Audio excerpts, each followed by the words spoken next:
Last पिरियडला काय बघितलं होतं आपण? झालंय हे पॉइंट लिहून? काय बघितलं होतं last period? We had studied about the structure of TS of anther. एंथरच्या टीएसचा structure we had studied last period. Now we have seen the microsporogenesis. You have know the TS of the anther, which is the part of male gametophyte or male part of the flower. माहिती आहे सगळ्यांना? नाही अजून कोण confuse आहे? Mail आहे का female आहे?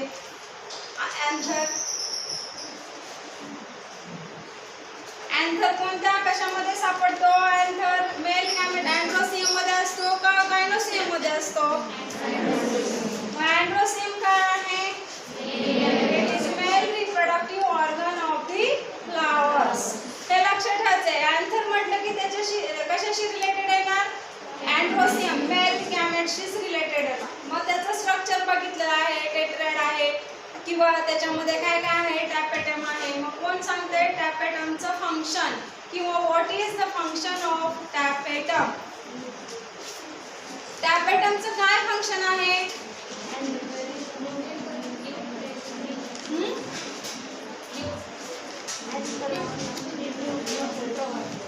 न्यूट्रिशन प्रोव्हाइड करते, पण कशाला?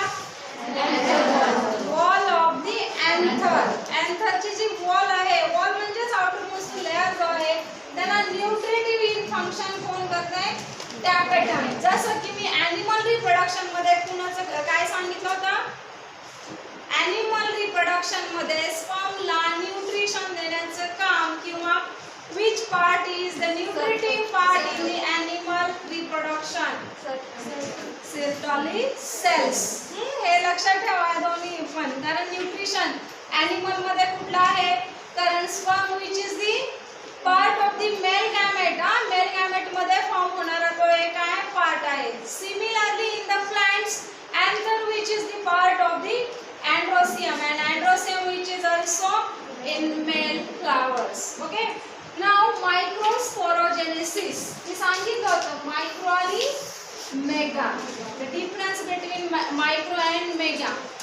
Megasporogenesis किंवा microsporogenesis. Micro म्हटलं की which is the above male means androsium. Okay. हे लक्षात ठेवायचं. Microspores. Formation of the microspore mother cell. It is known as microsporogenesis. Genesis म्हणजे to form. काय फॉर्म होणार? मायक्रोस्पोर. कुणामध्ये होतात?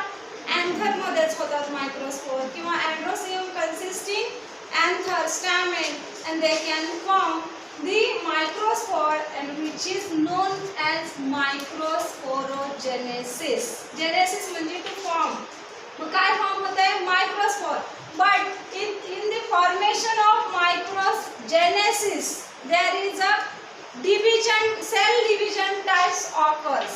कुठला टाइप occurs होता cell division चा? There are two types of the cell division.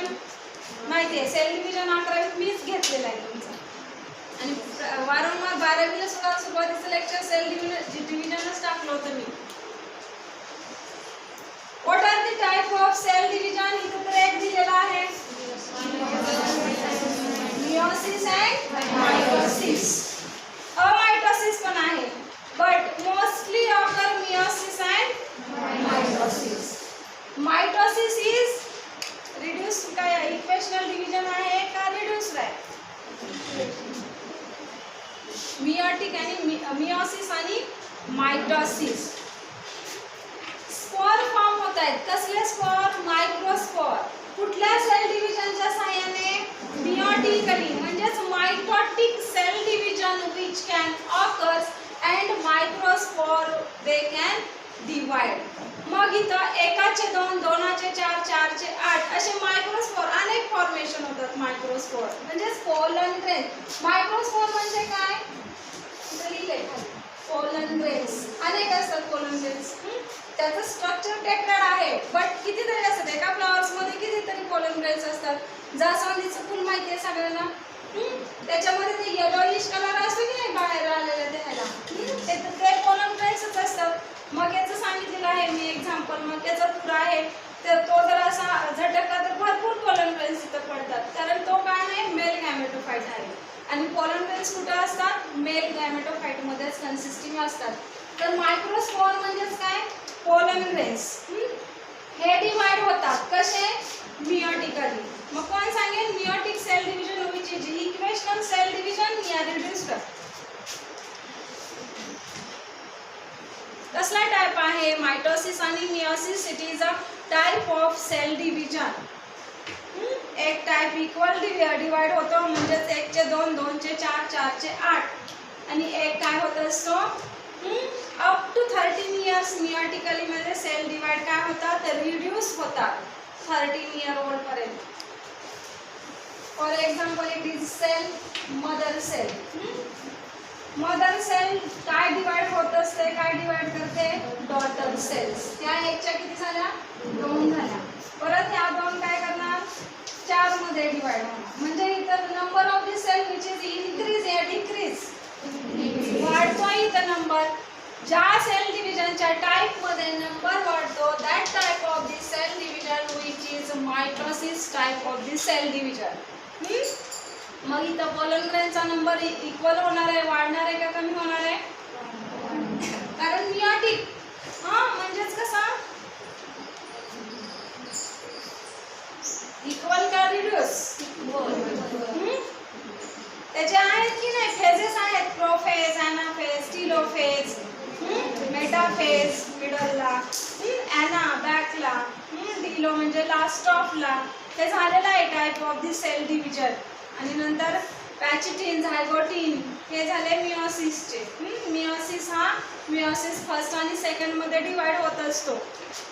ते सेल डिव्हिजन मध्ये बघा लेक्चर असतील तर दिसतील, इतके दिवस माहीत राहत. तरी पण मी सायन्स शिकवलेला आहे, मी शिकवलं आहे सेल डिव्हिजन हा चॅप्टर. ठीक आहे. इथं काय होणार आहे? Pollen grains which is divided meiotically. सुरुवातीला समजलं मायक्रोस्पोरोजेनेसिस म्हणजे काय? Spore formation, synthesize, produce, whatever तुम्हाला जे म्हणायचं ते म्हणा. फॉर्मेशन म्हणा, प्रोड्यूस म्हणा, सिंथेसाइज म्हणा. काय?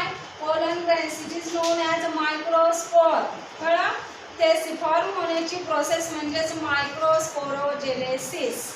मेगास्पोरोजेनेसिस म्हणजेच काय? ovules, eggs which can form. It is known as megasporogenesis. It is related to the female gametophyte or female that is also known as gynosium. हे त्यावेळेस बघूया. आता आपण मेलशी रिलेटेड अँड्रोसियम, अँथर आणि आता पोलन ग्रेन हे बघतोय म्हणजेच मेल डेव्हलपमेंट बघतोय मेल गॅमेटोफाइटची. पोलन ग्रेन्स कसे असतात? मियोटिकली डिवाइड होतात. Then they are non motile. Non motile म्हणजे कसे? मूवमेंट होते का नाही होत? पोलन ग्रेन्स कसे असतात? अँथर मधले नॉन, ते फिक्स असतात तिथंच. अडेसिव्ह इन नेचर असतं, ते तिथंच चिकटून राहिलेले असतात. म्हणून they are non motile. They also divide haploid. Meiotically cell division झाल्यानंतर ते pollen grains haploid in nature मध्ये असतात. डिप्लॉइड आणि हॅप्लॉइड म्हणजे तिथं काय होतात? हॅप्लॉइड 2 चे 4, 4 चे नंतर त्याचा एकच काय असतो? सेट ऑफ दी न्यूक्लियस असेल किंवा सेट ऑफ दी क्रोमोझोम असेल, तो सिंगल सेट असतो. It is known as haploid cell. Okay. Then ते कसे आहेत? युनिसेल्युलर. मल्टीसेल्युलर, युनिसेल्युलर माहिती आहे. अनेक असतात काही तर cells? No. It is uni, one only cell, one type of the cells can occur. It is known as unicellular. ठीक आहे. नंतर कसे आहेत? With single nucleus. म्हणजेच हे सगळे जे 4-5 पॉईंट दिलेत ते सगळे कशाशी रिलेटेड आहेत? पोलन ग्रेन्सची. काय सांगता येईल? प्रत्येक सेंटेन्स करायची झाली तर दे are non motile, they are haploid in nature, they are unicellular, but they are also divide with single nucleus. Nucleus किती आहे? एकच nucleus. And they are also surrounded. त्याची जी लेअर आहे पोलन ग्रेन्सची, एक्झाईन आणि इंटाईन असं लेअर असतात आणि त्या लेअर सराउंडिंग झालेल्या आहेत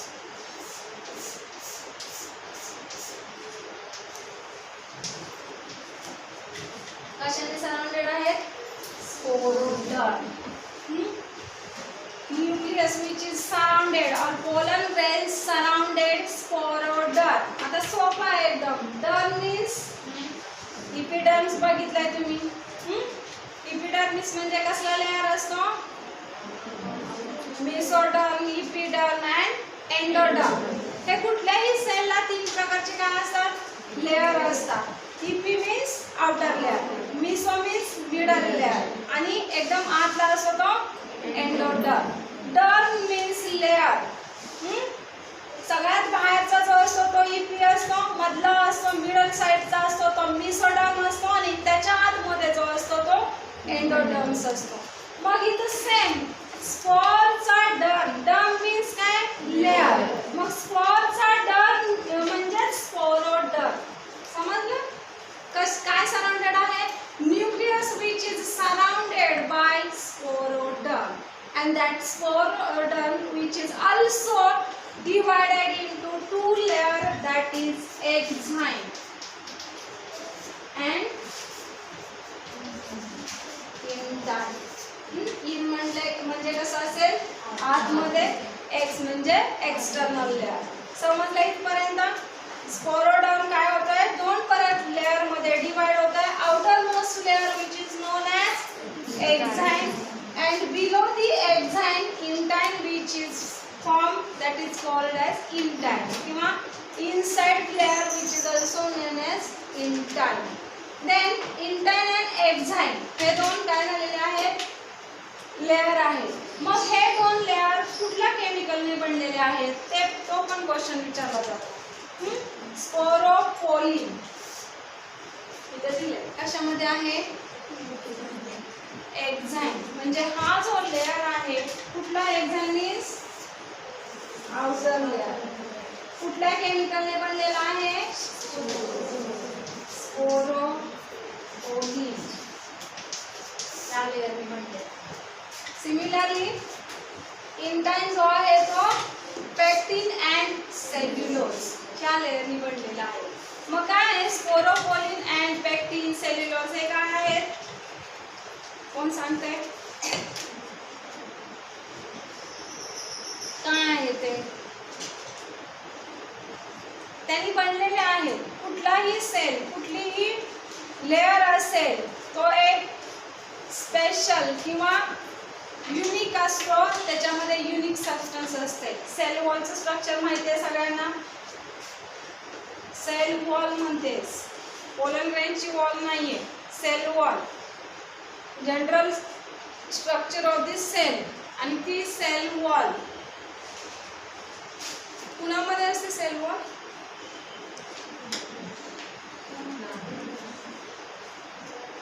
बरोबर आहे. कुणामध्ये असते? प्लांट सेल मध्ये सेल वॉलचं स्ट्रक्चर असते. ॲनिमल सेल मध्ये आहे का? हा एक मोस्ट इम्पॉर्टंट डिफरंट आहे. Cell wall is absent in the animal cell. Cell wall which is present in plant cell. हा एक मोस्ट इम्पॉर्टंट डिफरन्स आहे. डिफरन्स बिटवीन ॲनिमल सेल आणि प्लांट सेल. आतले जे काय आहेत? सेल ऑर्गॅनलीज आहेत. त्याच्यामध्ये सुद्धा दोन इम्पॉर्टंट सेल ऑर्गॅनलीज आहेत की ते ॲनिमल सेलमध्ये नसतात. मग ते कोणते?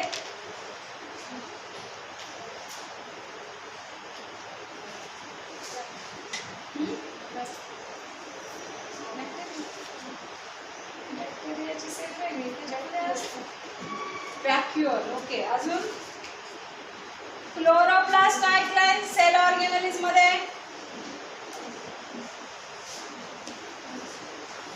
अरे 11वी मध्ये सगळं एक चॅप्टर शिकलोय. प्रत्येक सेलचं स्ट्रक्चर सराउंडिंग असते. एका लेयरने सराउंडिंग असते. Nucleus which is surrounding each cell which is surrounded by cytoplasm. प्रत्येक सेलमध्ये सायटोप्लाझम असतो. लिक्विड मॅट्रिक्स मध्ये कशासाठी? The movement of the cell organelles. मग कोणता सेल ऑर्गॅनलीज ॲब्सेंट आहे? ॲनिमल सेलमध्ये जसं की वॉल ॲब्सेंट आहे. सेल ऑर्गॅनलीज मध्ये म्हणजे काय? सेलचे असलेले पार्ट. किती वेळा सांगायचे ते? Cell it is a most important. आपल्या सगळ्या बॉडीतलं जे काही चाललंय रोजचं ते फक्त आणि फक्त सेलवरच डिपेंड आहे. तुमचा सेल व्यवस्थित काम करत असाल तर तुम्ही व्यवस्थित.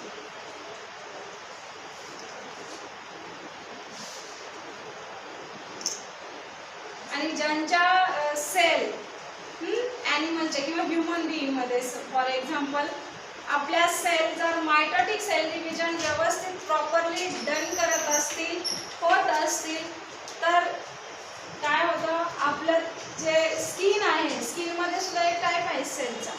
कोणता? आउटर लेअर आहे ना, डर्मिस. आपला स्किन हा आउटर लेअर झाला बॉडीचा. इपिथेलियल सेल्स असतात स्किनमध्ये आणि त्या जर प्रॉपरली डिवाइड होत असतील, एकच्या दोन रोजच्या रोज ते सेलला लाईफ स्पॅन असतो, मर्यादित टाईमपर्यंत त्या राहतात, नंतर त्या ॲटोफेजीमध्ये जातात, नंतर त्यांचं एंगअप करतात आणि नंतर नवीन सेल फॉर्म होतात स्टेम सेलपासून, ज्या मदर सेलकडून आलेल्या असतात आपल्याकडे. सांगितलं होतं मी हे सुद्धा. ज्याच्या बॉडीमध्ये सेल डिव्हिजन व्यवस्थित त्याची स्किन चांगली असते. चांगली म्हणजे ग्लोईंग असते. तुम्ही वरून किती काही लावा, सांगितलं मी हे सुद्धा सांगितलं होतं. कुठलीही क्रीम लावा आणि काहीही करा, सेल डिवाइड होत नसतील प्रॉपरली तर स्किन जो इपिथेल लेअर आहे तो व्यवस्थित राहत नाही. म्हणजे व्यवस्थित म्हणजे काय, सेल डॅमेज होत नाहीये, पण जो काय असतं लहान मुलांचे कसं असतात स्किन 5-6 वर्षापर्यंतच्या किंवा 10-12 वर्षापर्यंतच्या मुलांच्या स्किन चांगले असतात की नाही, का तर त्यांचं काय आहे, डिवायडेशन आहे सेलचं, ते प्रॉपरली होत असतं. जसजसं वय किंवा आपलं एज वाढत जाईल तसं सेल डिवायडेशनचं काय होतं, कमी होत जातं सेल. म्हाताऱ्या माणसाची स्किन तशी काय असते, सुरकुतल्यासारखी असते की नाही, सेल डिवाइड स्टॉप झालेलं असतं, डिवायडेशन ऑफ दी सेल. आणि त्याच्यामुळे मग तिथल्या सेल्स काय होतात, डॅमेज होत असतात. आणि म्हणून तर तसं आणि जे म्हणजे स्किनचा इपिथेलियल लेअरवर सेलचा सगळ्यात अगोदर काय होत असतो, अफेक्ट होत असतो. तर एक्झाइन आणि इंटाइनमध्ये असलेले 2 केमिकल सबस्टन्सेस आहेत हे sporopollenin which is present in the exine आणि exine it is the outermost layer of the pollen grains and pectin and cellulose. cellulose ही बॅक्टेरियाची सेल वॉल जी आहे ती पेप्टिड ऑफ ग्लायकेनने बनलेली असते. प्लांट सेलची जी सेल वॉल असते ती सुद्धा सेल्युलोज ह्या सबस्टन्सने बनलेली असते, त्याच्यामध्ये पेक्टिन पण असते. आपल्यामध्ये सेल वॉल नाही, आपल्यामध्ये प्लाझ्मा मेम्ब्रेन असते. आउटर मोस्ट लेअर जो आहे आणि प्लाझ्मा मेम्ब्रेन तो स्टार्ट होता आपल्या सेलमध्ये. त्याच्यामुळे हे पेक्टिन सेल्युलोज आपल्यामध्ये आहे, सेल्युलोज वगैरे, पण कुठे आहे, सेल वॉलमध्ये नाही आहे, कारण सेल वॉल हे अब्सेंट आहे. तर हे काय, pectin cellulose and sporopollenin which is the chemical substance and that chemical substances which can play an important role in the exine and intine. समजलं काय, मायक्रोस्पोरोजेनेसिस. कितीतरी क्वेश्चन ह्याच्यावर विचारले जाऊ शकतात शॉर्टमध्ये, 1 मार्कसाठी किंवा 2 मार्कसाठी. काय, व्हॉट इज मीन बाय मायक्रोस्पोरोजेनेसिस किंवा डिफाईन मायक्रोस्पोरोजेनेसिस. या क्वेश्चन काढलेत ना नोटबुक? अजून कोण आहे अजून नोटबुक आणलेलं नाहीये? आणलेत ना सगळ्यांनी आज?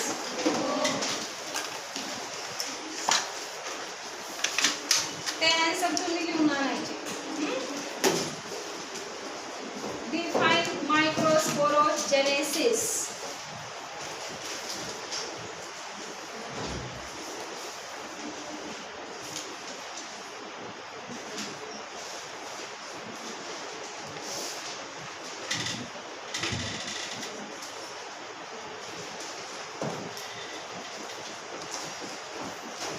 How many nucleus in the pollen grains? द्यायला येते का नाही? हात वळतो ना? का सवय हे झाली, मोडली तुमची लिहायची? How many nucleus present in the spore, microspore किंवा पोलन ग्रेन्स. कुठलाही शब्द घ्या, हे एकच आहे. Pollen grains Then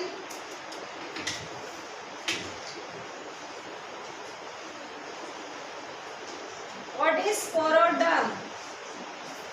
What is sporoderm?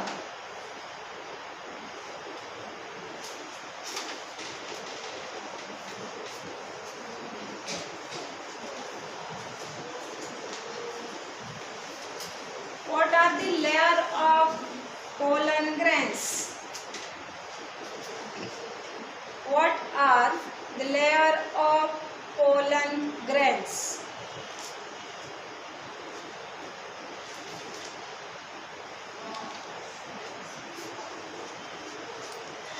Last question here. What are the chemical substances? What are the chemical substances